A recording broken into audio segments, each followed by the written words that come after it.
Star জলসার অনুরাগের ছোঁয়া সিরিয়ালে সম্প্রতি চলছে একের পর এক টুইস্ট পর্ব। সূর্য আর দীপার জীবন এখন দুই ভিন্ন মেরুর মানুষের ন্যায়। সূর্য নিজের ভুল বুঝতে পেরে দীপাকে চিরতরে মুক্তি দিয়ে নিরুদ্দেশ হয়েছে। বিশ্বাস সূর্য কখনো না কখনো হয়তো ফিরবে। অবশেষে আবার একবার সূর্য দীপা মুখোমুখি হয়েছে, তবে একটা কঠিন পরিস্থিতিতে। সূর্য ইরাকের সাথে নিয়ে কলকাতা এসেছিল, কিন্তু অতিরিক্ত বৃষ্টিতে আটকে পড়ে। একটা হোটেলে তারা আশ্রয় নিলে সেখানে পুলিশ রেড করলে সূর্য আর ইরাকে থানায় নিয়ে যাওয়া হয়। আর মিডিয়া মারফত সেই খবরটা ছড়িয়ে পড়ে সোশ্যাল মিডিয়ায়।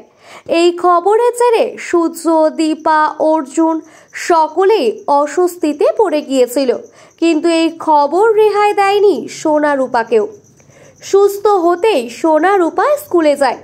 দীপা যখন ছিল না, এদিকে মেয়েরা স্কুলে গেছে শুনে গতকালের কথা চিন্তা করে দীপার ভয় হতে থাকে যদি সোনা রূপা কিছু খবর পায়। তাই সে ছুটে মেয়েদের স্কুলে যায় প্রিন্সিপালকে সতর্ক করতে। সোনা রূপার স্কুলের এক বান্ধবী তাদের ফোনে লুকিয়ে গতকালের ঘটনা দেখায়, আর সোনা রূপা এইটা সহ্য করতে না পেরে কাউকে কিছু না জানিয়ে স্কুল থেকে বেরিয়ে গেছে। তারা কোথায় গেছে দীপা আন্দাজ করেছে, তবে দর্শকের কাছে সবটাই এখনো ধোঁয়াশা।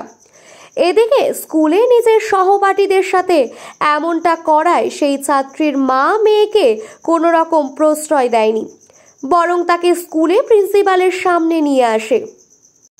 আর প্রিন্সিপালকে বলেন যে তার মেয়ে যে অপরাধ করেছে তিনি চান মেয়ে তার যথাযথ সাজা পাক।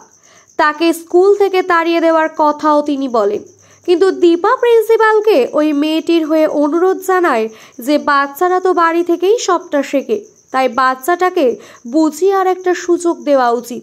তাকে স্কুল থেকে যেন বের না করে দেওয়া হয়। এবার আগামী পর্বে দেখা যাবে দীপা তার মেয়েদের কোথায় খুঁজে পাবে।